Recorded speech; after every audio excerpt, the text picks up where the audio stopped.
This is a Bendix G15. It is a full-fledged vacuum tube computer from 1956, although this particular one is serial number 238, which I think probably places it around 1958 or so. Still, it is an extremely old digital computer. So old, in fact, that if we do get it up and running, it might very well be the oldest running digital computer in North America. That is pretty insane, which raises the question of what mad lad let me get my hands on it? And well, this one is on loan from System Source Museum up in Maryland. And if you haven't heard of System Source, go check them out. I say this in every single episode and I mean it from the heart every single time. Bob is an absolute legend and he has one of the greatest computing museums in the entire country.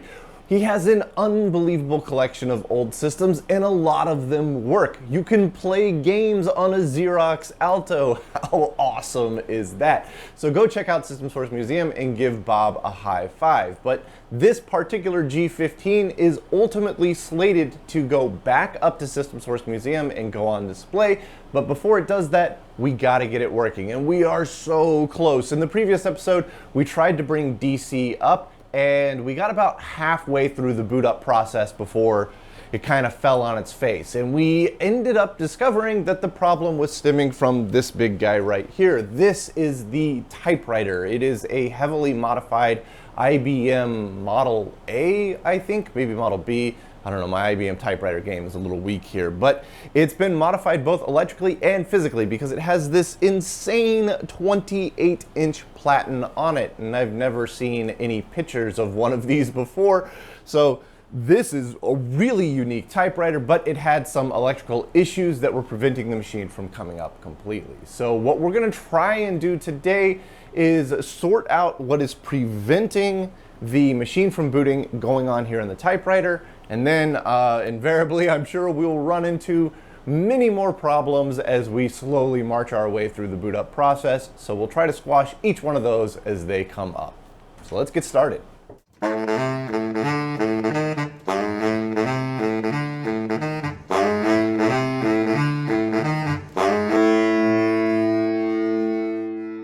All of our problems are rooted in this, the typewriter. And the problem that we're running into is that we're not seeing minus 20 volts on the SA line, which is preventing the OCs from getting set to all ones or all zeros, and that's preventing the tape from starting. It's just creating kind of a cascading list of failures.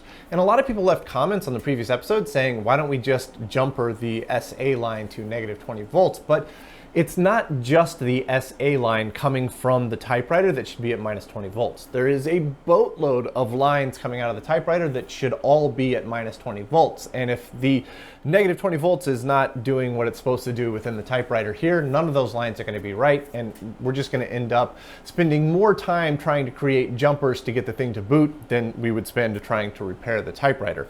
So here we are, typewriter already apart. I'm working a bit ahead of you guys. And I think we've discovered a couple of problems. Well, we've discovered a boatload of problems because this typewriter has been modified in an extremely weird way. And I think it has to do with this massive platen that we're seeing here on the top. This is a 28-inch platen. And as far as I and Lloyd can tell, Bendix never really advertised such a large platen, and I think this typewriter has essentially been modified to just be a glorified printer, which is going to cause all sorts of problems later in life, potentially today or in the next episode. So let me bring the camera in nice and tight and show you exactly what I'm talking about here. When we looked at this before, we knew that something funky was going on because there's these 3 resistors right here that are lifted and a bunch of resistors that are missing, like R22 and R25 here.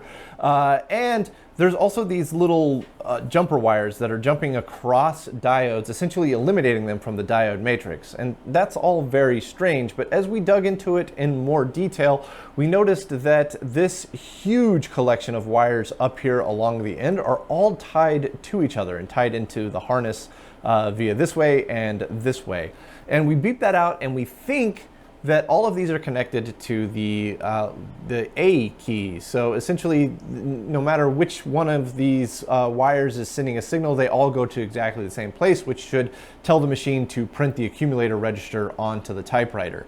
And looking closer, there are 16 wires here, and I'm pretty sure that all 16 of those go to 0 through 9 and U through Z. So that's our hexadecimal input. So we can't actually send any hexadecimal values to the computer because every one of those keys that we type is going to send exactly the same thing, which is just the A key, which doesn't make any sense at all to me. So I think in the future we're going to have to essentially undo these modifications. We're going to have to remove all of these modifications and put it back to normal so we can at least input hexadecimal values and actually use the machine like it's supposed to. But for today, I think the first step is to try and figure out where our negative 20 volts has gone. And I think we're starting to wrap our head around it. We have two different grounds, 0 volts A, 0 volts B, and then we have negative 20 volts that we all need to locate. Within the main typewriter base here, the power distribution is primarily done on this little board back here. So this is where we're gonna do most of our checking, and we're gonna start with 0 volts B. That's pin 19 on the Canon connector over here. I've got one end of my multimeter hooked up to that, and 0 volts B should be coming out of L2, which should be this little guy right here. And if I touch that, we can see 3 ohms. It should be a bit less than that, 2.9, 2.8. That's probably just grody connections here. But essentially that tells me that that's connected. That's pretty excellent. So let's move over to 0 volts A. That is going to be pin 37 on that Canon connector. And 0 volts A should be this wire out of the back of this capacitor here. And if I check that, look at that. 450 ohms. If I check the screw that's going into the base there, 450 ohms. That is way too much. Let's check other parts of the base. Look at that. If I'm over here, like touching the base directly, I've got 2 ohms. But when I come over to this section here, to the part that goes to the power distribution point, I've got 450 ohms. So something is definitely not conducting like it's supposed to down there. I think we've got some cleaning to do on 0 volts A. So if we're missing one of our grounds, that's obviously going to cause a very large problem. But let's also check negative 20 volts. That's going to be pin 18 on our Canon connector over there. And minus 20 volts should be coming into the other side of this capacitor here. So if I check that, check it out, 0.8 ohms. That's perfect. That means that we have minus 20 volts coming from our Canon connector to this capacitor. However, this primary bus along here that all of the resistors connect to should be getting that minus 20 volts. And if I touch my probe to that, 3 mega ohms, 4 mega ohms, 5 mega ohms, 6 mega ohms, we're essentially seeing capacitive coupling happening here. Essentially, it's not connected. And we did some hunting around, and this little wire right here looks broken, not cut. So I don't think that's a modification. And if I touch the probe to that, 0.8 ohms. So this wire is the wire that's supposed to be delivering negative 20 volts to the primary bus here that is going to supply our SA line and all of the other lines that should bring the system up. So I think what we need to do is we need to resolder this line to the primary bus to get that negative 20 volts going. And we need to figure out why one of our grounds is not making good connection to the base plate here. The first step is going to be getting the power distribution board out so we can see how the ground is connected to the chassis. There are 2 screws that go through the distribution board itself. Then there is a 3rd screw up on the top here that frees up the bus bar that runs along the bottom. And this bus bar looks just like a regular old piece of aluminum. So it's probably corrosion and a bit of grodiness that's causing the problems with our poor connections. I'll bring it over to the wire wheel and give it a solid clean. I also took a wire brush to clean out the screw holes where the screws tie into the bus bar itself. Then I took that same wire brush to the bottom of the chassis, and as you can see, there's a lot of corrosion under here too. But with the bus bar cleaned up and installed back in place, There we go, 0.1 ohms. That's a proper ground connection now. So one problem down, one to go. Time to fix that minus 20 volt wire. I'll just strip what remains of the broken wire, then tin it up as best as I can, which was a little fiddly because the wire's kind of gross and dirty. But then I'll solder on a new wire to extend it out, and then I'll solder that extension wire directly to the minus 20 volt bus on the PCB. I didn't try to find a through hole to go through or anything like that, and instead I just opted to lay it flat on the bus and fill it with solder. All right, we've got our negative 20 volts, we've got our ground set up. I have 3 cameras set up. I've got one that's up tight on here, and what we're really hoping to see is we're hoping to see this green ready light come up, and we're hoping to see the tape reader up here start doing stuff. But the third camera over here is looking at the typewriter. It's just a little GoPro. I'm hoping it doesn't go up in smoke, but I don't know. It didn't have any power in it last time, so we'll see what happens. This thing's been heavily modified. So, all right. So I think all we got to do is flip this big start switch, and then things are going to start happening. So, Lloyd, would you like to do the honors? Yeah. There we go. All right. Has the blower fan come on down there? Yep. Yep, we've got those fans up. Drum is spinning up. It's going to take it a little bit to click through. As it does, we should see the AC light here come on and our voltage come up to 100%. There was one click. You can see that start to glow there. The second click should be coming up real soon. There it goes. There's our second click.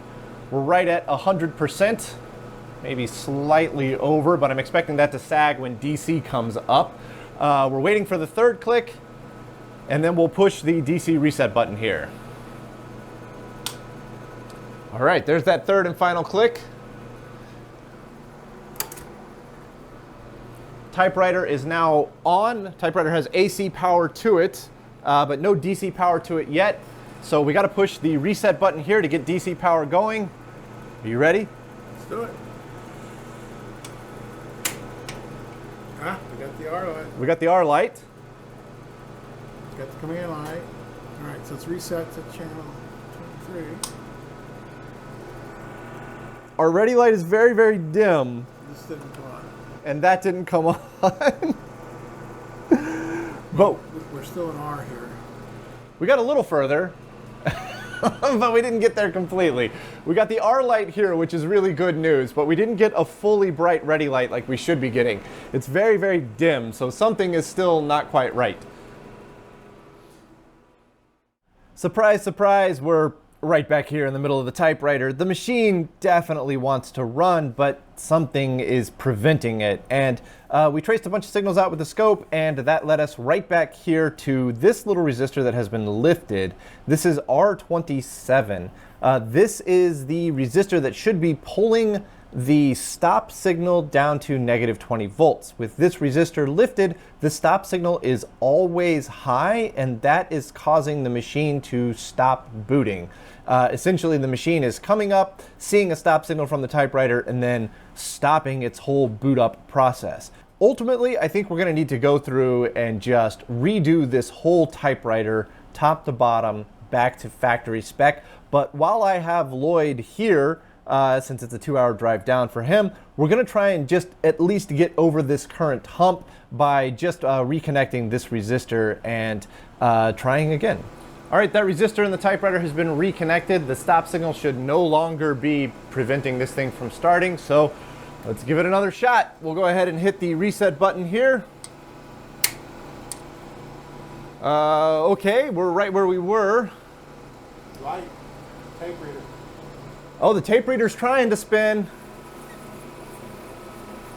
Our tape reader doesn't want to spin. The pressure's a little crazy. It should be reading in the number track.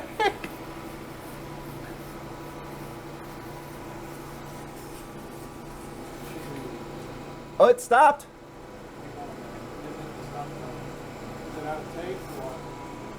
I don't know. It didn't get there. Okay. That is definitive progress. It actually read the tape. or it tried to read the tape, but it didn't actually read it. You can see it's still currently trying to read the tape. So we're getting there, inch by inch. We're slowly getting towards a running system. We don't have our ready light yet because, well, it didn't get the stop signal from the tape, but we're gonna figure that one out. All right, so we're at a point where it's actually trying to load the paper tape, read it in and store it on M23, but M23 is not getting it and it's not stopping. So something wonky is happening. And well, the first thing to check is to see whether the paper tape is actually functioning. Maybe we have a bad diode somewhere. I certainly hope we don't have a bad photodiode. So there's a little socket on the side of the paper tape unit here that allows you to check the output from the photo reader. And so as you can see right now, we've got the light on, the spindle is spinning up here, so it's actually trying to read that paper tape in, but we don't have any paper tape in there. And so I've got the scope hooked up to one of the pins coming out of that socket. And if I use a piece of paper here to block the light, watch the scope here. So you can see I can make that level go from high to low, 0 volts to negative 20 volts, just using this piece of paper and blocking the light. That tells me that the particular photodiode that I'm checking is working perfectly. But check this out. If I move my probe over here to this particular pin and I try to block the light, my scope never changes. Now there are 6 photodiodes and 6 signals. 5 of them are for the data, 1 of them is for the sprocket. And 4 of the data and the sprocket all seem to work. But 1 of the data is this, and it is not working. So that is immediately suspect, which means that we need to start looking at the phototape reader itself and see if we can hunt down where the problem is on it. All right, we're looking at the bottom side of the paper tape reader here. There are 3 vacuum tubes. I pulled them out, checked them, they're totally fine. So I started taking a look at these germanium diodes that are on the bottom here. And these diodes and the Gudman capacitors that are right next to them are sitting in parallel, and they're a part of each of the individual photodiode circuits. So if I check the voltage drop across the diodes here, if I check this one, that's a pretty standard 0.26 volts in that direction. And if I check this one up here, that's 0.25 volts. But if I check this one right here in the middle, that's a 0.016. And if I flip my probes around and check it in the opposite direction, when it should be blocking, again, 0.016, whereas all the rest are actually properly blocking. So we either have a bad diode or a bad capacitor, but something is shorting right up in this area. So we're gonna have to do some work up there. I don't want to pull the entire paper tape reader out, so instead I'll be working on this looking up from the bottom, which is never easy. But I'll add a little bit of solder to the existing diode legs to make it easier to get loose. Then I'll use a small pair of hemostats to grab the leg and pull while heating up the solder. It's fiddly for sure, but ultimately I got the old diode out, and testing it on the bench, yeah, look at that. Dead short in both directions. This germanium diode is absolutely hosed. So we'll just solder in a new diode, and I'm going to be using a BAT41 Schottky diode here. It's not a germanium diode, but it does have quite similar specs. Notably, it has 100 volt repetitive reverse peak voltage and about 0.4 volt forward voltage drop. And looking at the schematic, this diode is just one of the clamping diodes to 0 volts. So the exact nature or characteristics of the diode most likely don't matter that much.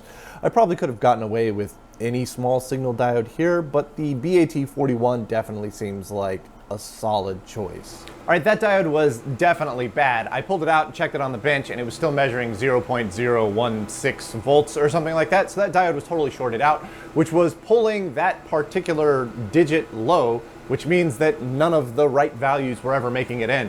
So hopefully this is our smoking gun. I mean, we found quite a lot of faults so far, and I'm expecting to find many more, but let's give it a shot. Now, I gotta hold the reset button quite long because the sequencer never made a full rotation before. So we gotta hold it to get a full rotation, and it should kick off here momentarily. There it goes. We should see the phototape reader kick off. It is spinning. It is reading hopefully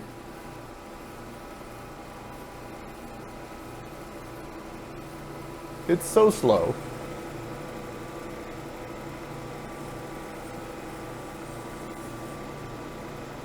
Nope.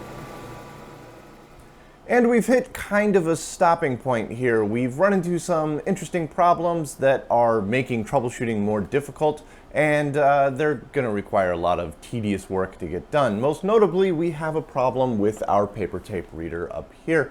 The motors are not strong enough to drive the paper tape at the correct speed, so we're getting really inconsistent driving of that tape. Also, at the very end of the paper tape is one specific code that is a stop code that should tell the paper tape to stop.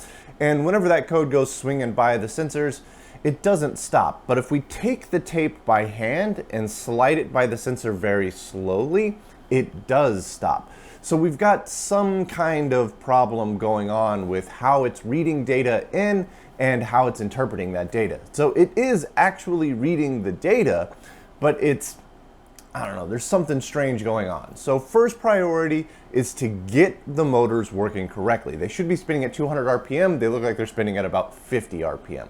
So both of the motors are gonna have to come out, come all the way apart, get cleaned, and then go back in, and hopefully they'll be spinning correctly. After that, we can start testing to make sure that data is being read correctly and sent at the appropriate speed, and then we can get deeper into the system and figure out if that data is being copied from M23 to M19 and if the number track is getting fully loaded. So we are much closer on our boot up process, but we're not all the way there. And then, of course, once we finish our boot up process, we have the problem of the typewriter. The typewriter was modified in an extremely weird way, and we have absolutely no idea why anybody would have modified it in that way, unless they were using it just as a printer and they didn't really want anybody messing with it. But again, even that doesn't really make that much sense. So I think we're gonna have to unmodify our typewriter here, and that will get us hopefully ultimately to the point where we can start testing logic on the doors. So we still have a ton of work ahead of us, but we got a colossal amount done, and we're just a few steps further along our boot up process. We're gonna get there very soon. This is extremely exciting. So I wanna thank you all so much for watching, and I hope to see you in the next episode.